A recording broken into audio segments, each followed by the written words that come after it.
تم میں سے جو لوگ مر جائیں ان کے پیچھے اگر ان کی بیویاں زندہ ہوں تو وہ اپنے آپ کو 4 مہینے 10 دن روکے رکھیں، پھر جب ان کی عدت پوری ہو جائے تو انہیں اختیار ہے اپنی ذات کے معاملے میں معروف طریقے سے جو چاہیں کریں، تم پر اس کی کوئی ذمہ داری نہیں ہے، اللہ تم سب کے اعمال سے باخبر ہے۔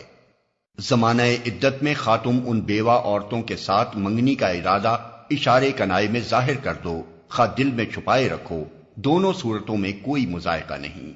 اللہ جانتا ہے کہ ان کا خیال تو تمہارے دل میں آئے گا ہی، مگر دیکھو خفیہ عہد و پیمان نہ کرنا، اگر کوئی بات کرنی ہے تو معروف طریقے سے کرو،